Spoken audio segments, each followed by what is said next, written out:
Hello, darlings. And on today's episode of Free of Fur Joy, we are so honored to have our guest, Princella the Queenmaker. Yay! We're so excited, Princella. Like I said, we are so excited to have you here today. We've seen you all over social media, on YouTube. You are a force. You are taking feminism and female empowerment to a whole nother level. And we're just excited. What I want to know, like, can you tell our Free of Fear Full of Joy people, our viewers, more about yourself if they haven't seen you, which I'm sure they have? Yes. Well, I'm originally from Shreveport, Louisiana, but I live in Texas. I've been in Houston for 12 years now. Mhm. And I started my journey not originally on women's empowerment. It was really just an enlightenment journey. And it all started with pro-Black consciousness, right? Mhm. And as I delved further into that, there started to be some things revealed to me in that movement that let me know that the issues that everybody's focusing on is not true. So my enlightenment going towards women's empowerment started with me seeing the inconsistencies in the pro-Black movement itself. Mhm. I have a background in cell and molecular biology. I went to school at Louisiana State University in Shreveport for that concentration. And I also spent 8 years in the military getting my commission in there while I was there. I've spent 3.5 years selling cars, but I've been in the sales industry for over 10 years, including all of the positions that I've ever held in sales and customer service. So I learned a lot about human behavior through sales. I learned a lot about leadership through the military, and I learned a lot about men in general from working in these male-dominated industries and having relationships with them and being a tomboy Mhm. and having them as most comprised of most of my friendships. So I learned a lot about men that really led me to want to enlighten women about their true position on this planet. It's very true. I worked in sales for years, but luxury sales, Chanel, Dior, Mhm. and you learn a lot about people when you are in that environment. You have to learn their body language. You have to know the people who are serious and the people who are not. And you can't judge them by what they're wearing. You have to judge them by how they interact with you. So I understand that aspect. I am also a person who follows that sort of mind process and my intuition with people. But Mhm. that is a very extensive background, and you are, very well qualified to take on female empowerment. And With that said, so we had the pleasure of finishing the 5 components of love. yes. And full honesty, we made it probably halfway plus through the game, 41 Shades. We tried our best to get through it for this very interview, but we're excited to continue the book and this conversation. But with that said, we are so curious with what your process is when you're doing your research and as you continue to develop your written form. Yes. Okay. So in terms of research, we have to understand that science is about observation and analyzing everything that's around you without human interference. Because what you see and how you test response to stimuli is really just put the stimulus in front of them and then let's see what happens, right? And so throughout all of my life, one thing I understand is that every problem has a solution. That's And true. when it comes to women, I noticed that women have done everything in their power to have good relationships with men. They fixed everything, and they still get the same results all over the world. True. That means that the solution or the proposed solution for this obvious problem is not it. There must be there must be something else, because every problem has a solution. Right. And so what I understood is that a lot of people they look at the world in a vacuum. They look at the world in isolation in terms of specialty or genre. Nobody actually connects the dots to life standing on any fundamental principle. So what I started to realize is that all of the information that I have ever come across, it all connects. So a lot of people don't understand how I could have a background in cell and molecular biology. Then my career path jumped into military, and then I ended up being in sales. And none of this stuff on the surface looks like it matches. Right. But it all does match, right? Especially when we're talking about human behavior. The more information that you come across, the more you can see the patterns in life. So I started to see the patterns of how everything works and how it all connects with each other.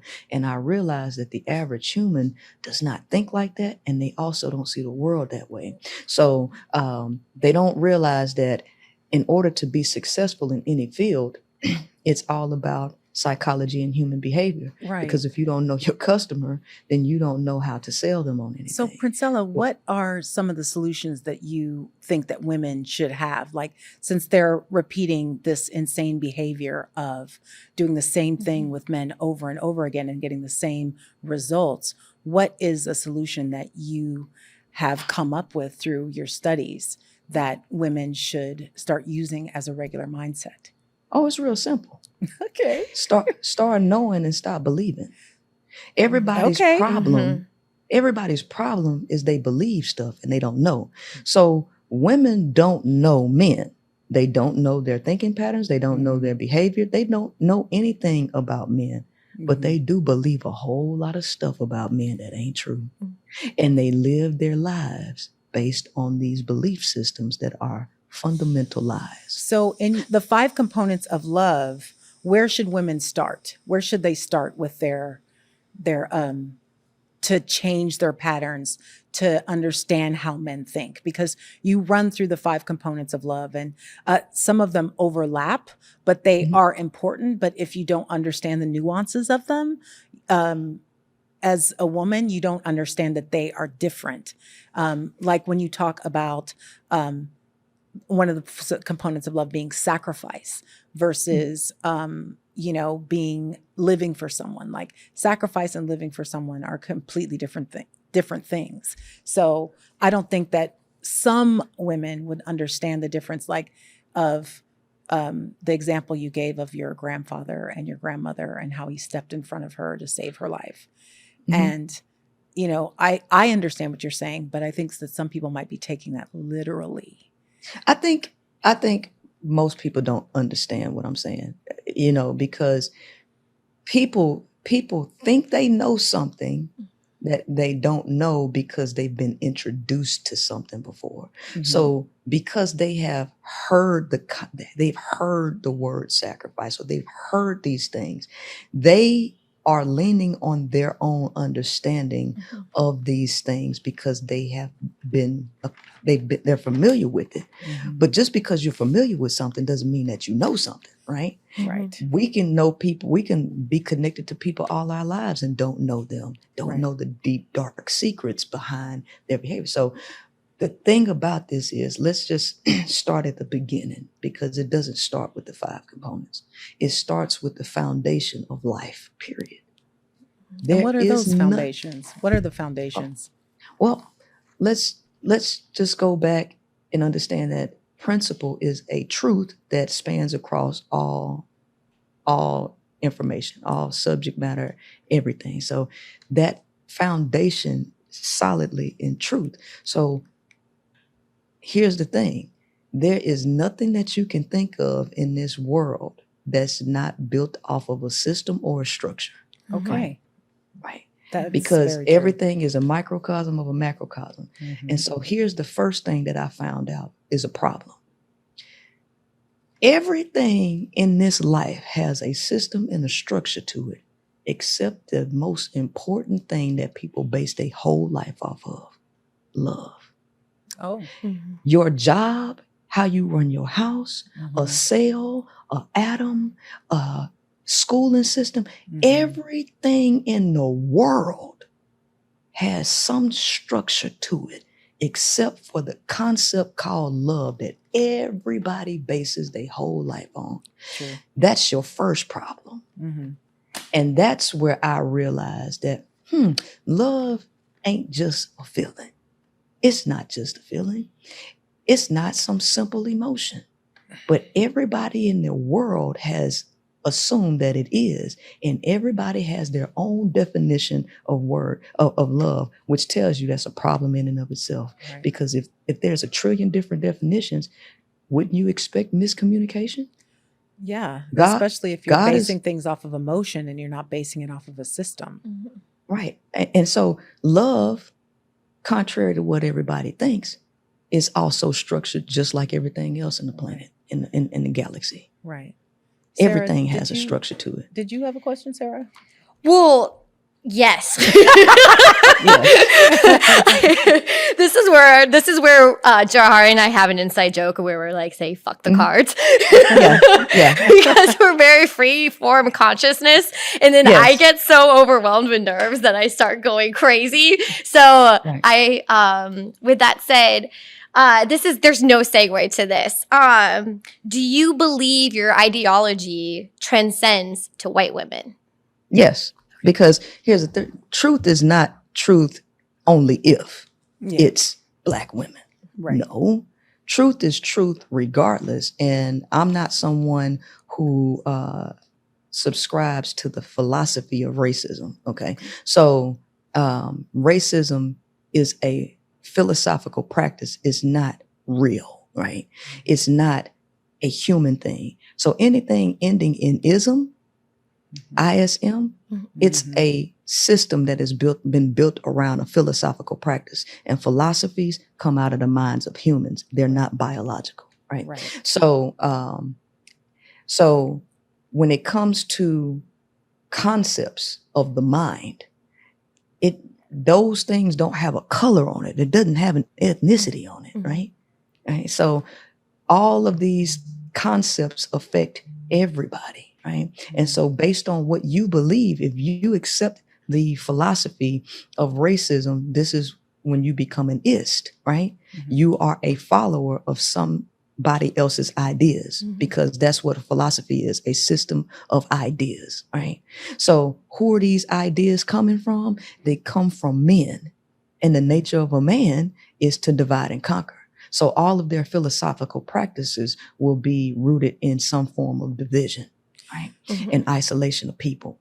And I don't roll on philosophies that promote division in those ways, because love is a concept that any human can aspire to achieve. But you're not naturally at a state where you're operating from love, because love is not a feeling. So what do you say to people who are against your message? Because I've watched you take down some titans, and it just makes me giggle when you take down these rooms of misogynistic men, and they have, a bunch of, sycophant women. Because Sarah and I watched that. I think what was it? Fast and Fresh. What are they called? Fit and Fresh. Fresh and Fit. Fresh and Fit. Oh, honey. I love that takedown. I love that takedown. So what message would you give those women who are sitting in the room, who are just sitting there like deers in headlights? They are having this tidal wave wash over them, which is you, but they've been so indoctrinated by this misogyny and the patriarchy. So what message do you have for women like that have no idea that the principles that you're talking about are philosophies that come out of the minds of men? Is it hard to take them out of that Stockholm thought process? Well, the thing is, you can lead a horse to water, and you can't make them drink it. Right. My job is not to force women Right. to see anything. My job is to put the message out there, and when the Creator leads that woman to her own safety, she'll be leading her to me. Okay. Right? But I don't go to women and try to make them get something that they don't want to get. You got to want a whole new life and a whole new understanding and perspective to come see me, right? So my job is to put the information out there, make it attractive and appealing, and use my understanding of sales and marketing to let the women know that there is a message out here for you. And if you so resonate to come over here and listen, if you just sit down and listen, I promise your mind will be changed a great deal. So you plant seeds, and the seeds you're planting and watering are starting to turn into saplings and so forth. But one of my favorite anecdotes from your High Power podcast is the queen, indentured servant, slave, and concubine. That blew my mind, because like I have my own thought processes about that, but you put it into words so beautifully. So can you tell us a little more about that how you came to that and define that? Because I don't know if our followers have seen that, but it's a masterstroke. And we know for sure that will resonate, because when Jahari brought that information forward to me, I was like, that was the first thing I showed her. I was like, she's going to see that I'm a servant. That's the first thing she's going to see it. She's going to tear me a new butthole. That is exactly what she said. I showed it to her and she goes, I'm a servant. And I'm a queen, damn it. I'm a queen. Yeah. I'm going through identity crisis right now, I'll be honest. Yeah. She's been hanging out with me. So she's starting to open her eyes. Yes. Help. That was the first thing I showed her, Princella. She was sitting next to me and she was having an issue, and I showed her I said, watch this. Yes. Anyway, I'm go like ahead. 50 Shades of Red right now. 41 Shades. Please continue. So what was the question that The question was, could you repeat for our followers your definition of the queen, indentured servant, slave, and concubine? Okay. All right. So like I said, everything in life is based on principle, right? And there are roles that you play in life, but the role that you think is so wide, diverse is simply not. Okay. So you have 3 or 4 positions that you can be in life. You can be a pimp, hoe, or a slave. You can be a pimp, hoe, or a trick. Okay. You could be a queen, slave, or concubine. And I throw indentured servant in there because all great leaders were followers at one point. You have to be able to follow in order to lead. Okay. And so a pimp is the same as a queen. If you are a CEO, you are the creator of something. You are the governor over whatever it is. You are in the position of a pimp or a leader. It's the same principles, no matter how you slice it and dice it. No matter if you go look into the characteristics of a leader, you'll find the same ones. Same thing in a so-called pimp. Same thing in a queen. So there's a fundamental principle of leadership characteristics that go for anybody in that position. If you are an indentured servant, it is because you want your freedom. You are working for your freedom. You're not working to continue to be controlled or governed by a slave owner or pimp. Right? That's not the position that you're in, or a queen. These people know that they are in a follower position for a short period of time with the intent to move into governing and controlling their own lives. Okay. A concubine, or no, let's go to the slave.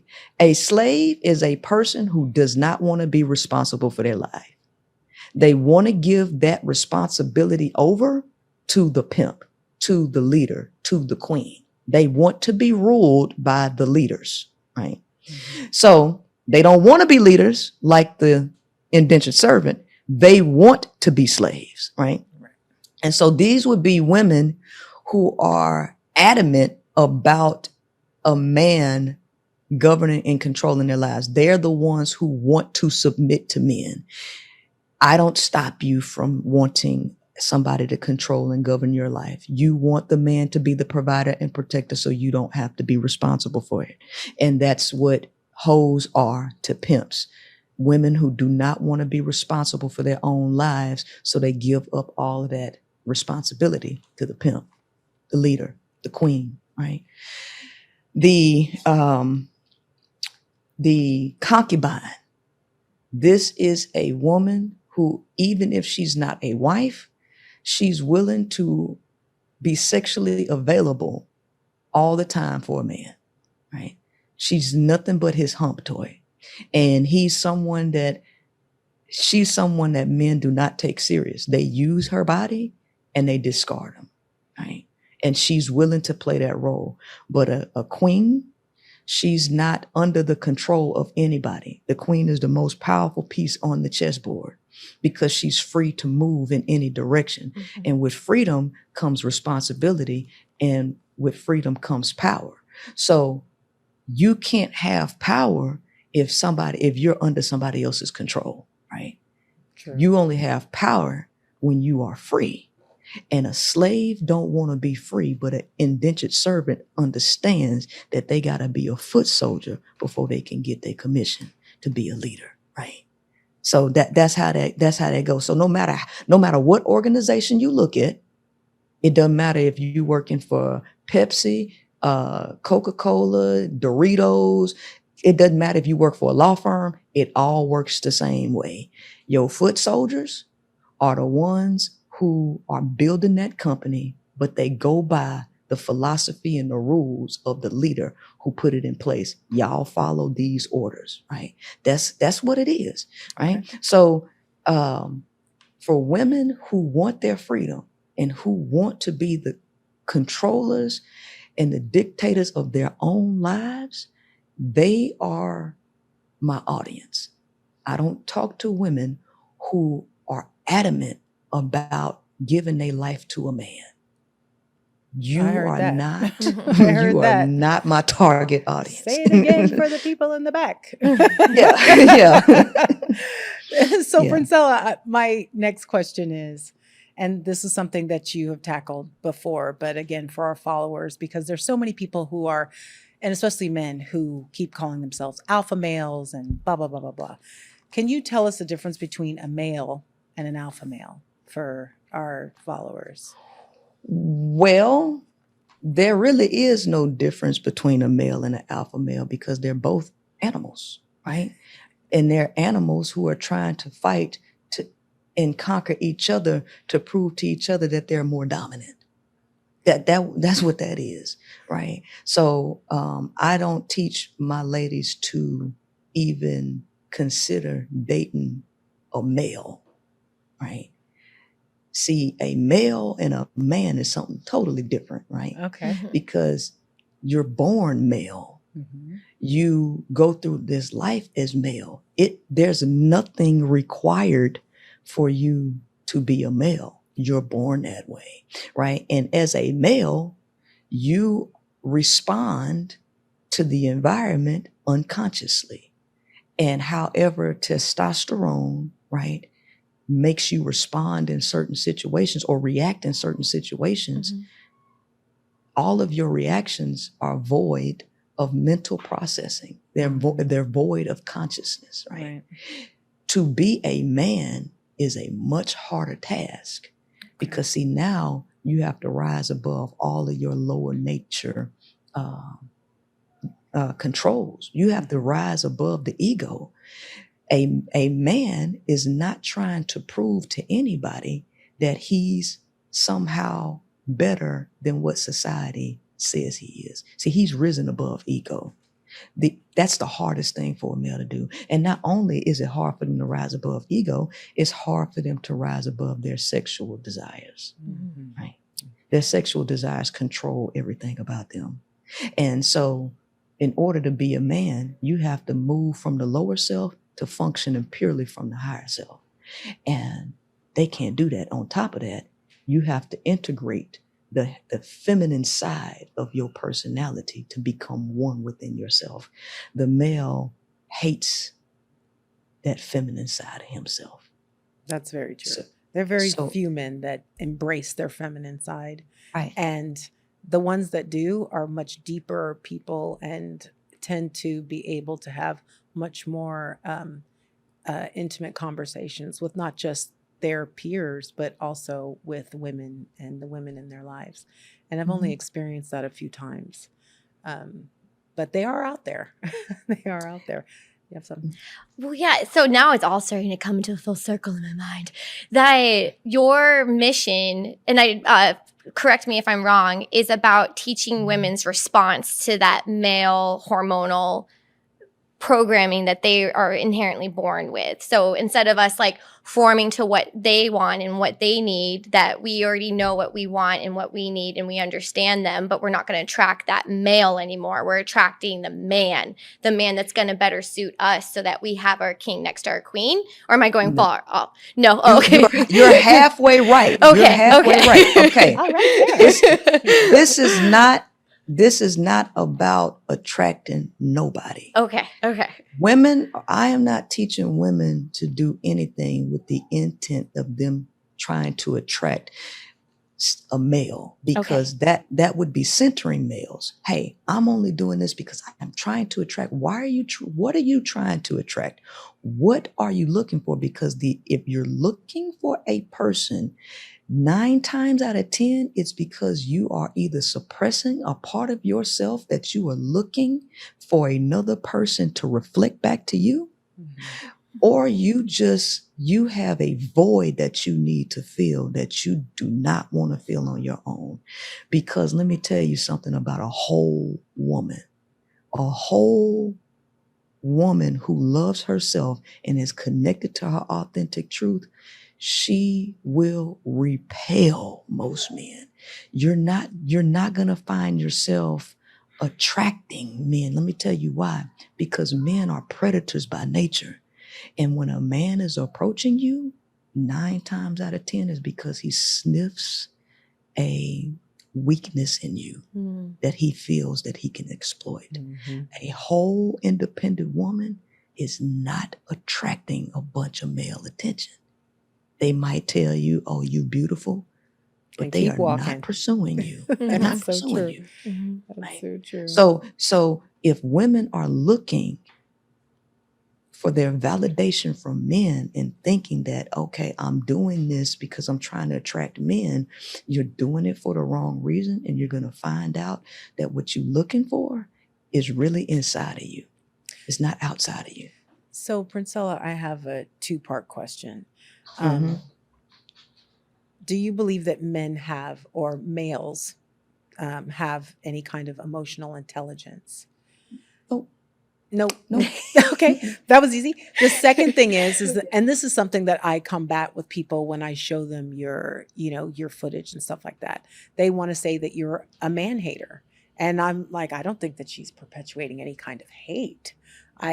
And how do you respond to that? Because I feel like you just are empowering women, and men just don't like what you're saying, because it reveals them. It reveals them as what their true nature is, and something that they that they, they hide. And they show the representative. That's one of our podcasts, right. The representative. Men have to lie to women. Yeah. They have to lie to you. True. Okay. That's just the bottom line. Right. Because the truth does not support male existence. Right. It doesn't. All right. So if you're intimate with a guy and he finishes in 4 minutes and he asks you, did you enjoy yourself? Did you get pleasure? Even though you didn't, what would you tell him? You'll look him in his face and lie to him and say, yep, it was so good, when you know you're lying. Why are you lying to him about you and your pleasure? Because you know his ego is fragile, and you know the truth is something that they cannot handle, right? Yeah. So in order to live in a patriarchal society where men are ahead of women, you have to create a mass delusion and force everybody to live up to that delusion in order for men to not get out of pocket, because their egos are fragile. Men know this about themselves. So when you get down to the biology, because I analyze human behavior in a specific order, I start with the biology first. See, primal instinct. See, I bring linguistics and everything into my analysis. Primal instincts.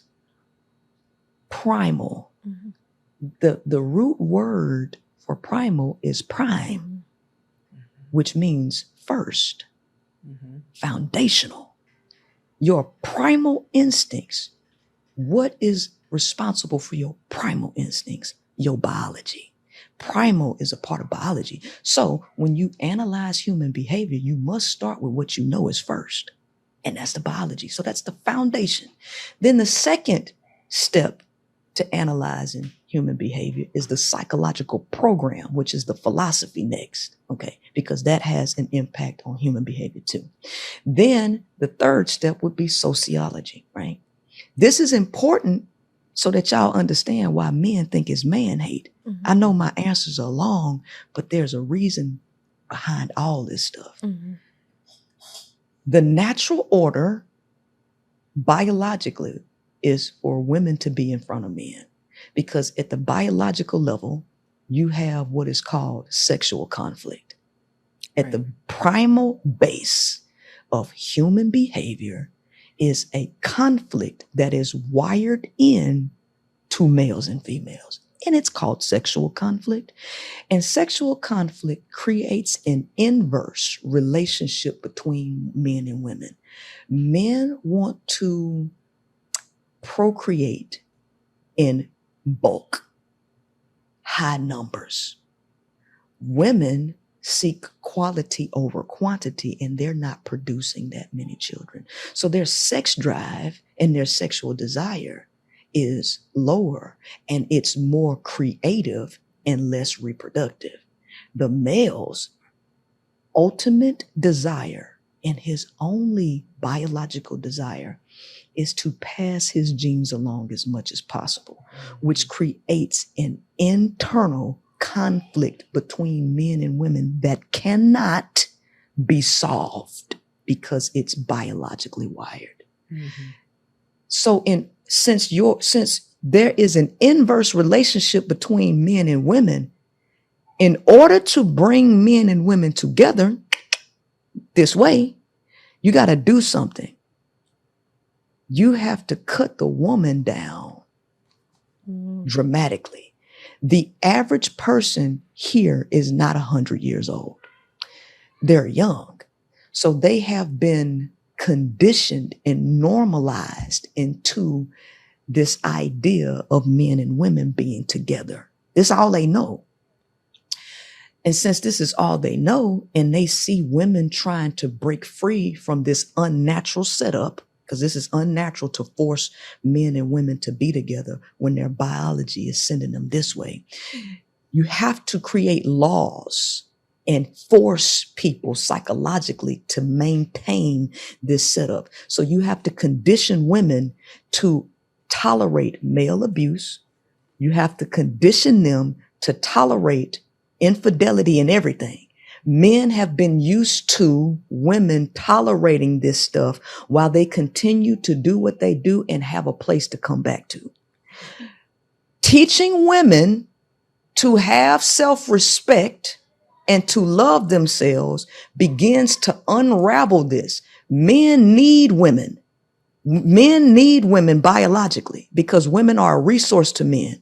So what men see in terms of women's empowerment, this is what they hear.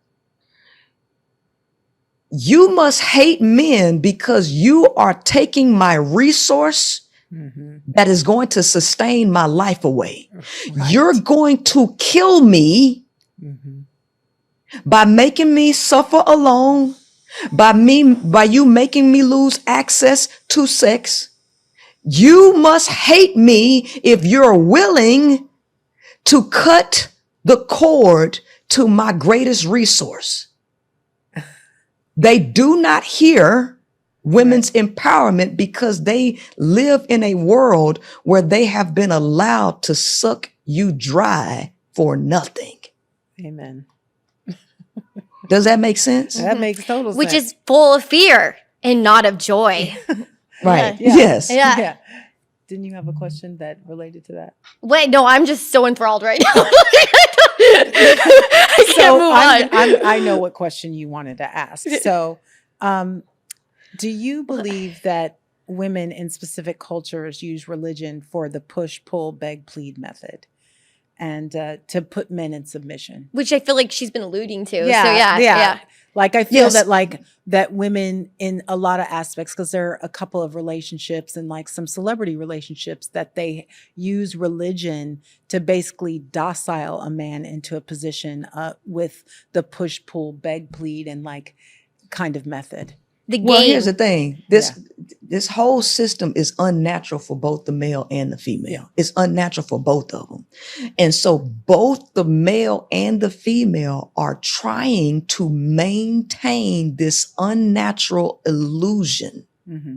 So they're both trying to do things to manipulate the other one to sit still. It's Okay. not just a woman and it's not just a male. Okay. Anybody who is trying to uphold this patriarchal idea of the nuclear family or relationships between men and women are actively going against nature, and they are doing things to maintain this unnatural setup, which is riddled with problems that you cannot solve this way. So women, the nature of a woman is community, Mm-hmm.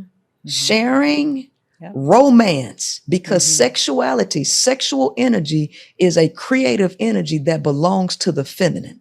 This is why women desire romance, Mhm. because they're desiring this feminine aspect. What women do not realize is everything that you're begging men to do is the character traits of a woman. Yeah. Everything that you want men to be is a woman. Right. And so it's harder for men to be women, which is the reason why women find themselves trying to manipulate and quote unquote speak life into these males, because women are trying to force men to be women, right? Mhm. Because of the unnatural setup. Women have been taught to cut off their female companions. They've been brainwashed with heterosexuality. So now, and they're sleeping with these guys. So now that, oh, I like this idea that I was sold by Disney and all of that. And I like sleeping with you. So let me try to turn a beast into a human. So the truth is, you can't turn a hoe into a housewife. That's not real. That goes the other way around. Right. You can't turn a beast into a husband. And that's what women have been trying to do. So women want these unrealistic things out of men. They say that they want love, but they will reject it because they don't get to control where it comes from. Right. So instead, women go on a manipulative game to try to coerce men to do or give up these emotions that they not even capable of giving her, right? That's where the manipulation is on her part. Mhm. On his part, he needs to keep her dumb, and he needs to keep her believing that he's capable of love so he can continue to suck her natural resources dry out of her. So this is how heterosexual relationships are set up. And that's why they don't work, because they're unnatural. And you have to do things that are unnatural to even keep them connected, which kills both people. Does that make sense? That makes complete sense. I hear what you're saying. Princella, we have completely enjoyed your intellect and your, all of your insight. I'm completely fangirling right now because I think that you're amazing. And I think the things that a lot of women don't really understand about relationships become a lot more visible with the thought process that you're doing. And I think that, like we said earlier, that your message is not just for Black women, it is for all women to understand our how things work. Do you have some insight on that? Well, and furthermore, we want to continue this conversation because I feel like this is just the tip of a massive iceberg, but not in a Titanic way. Right.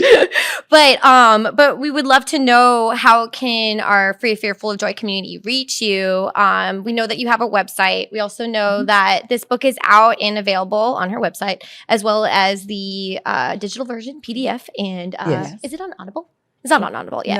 No, You should get up on Audible because I would love to just hear your voice the entire time. I'm waiting on them to approve it, so I've already submitted they're it. I'm always just so waiting slow. on it to be approved. They're slow. But we'd love to know how more people can reach you. Yes. Okay. Well, you can find me on my YouTube channel at the High Power Podcast, or if you just type in the Queenmaker in YouTube, I'll pop right up.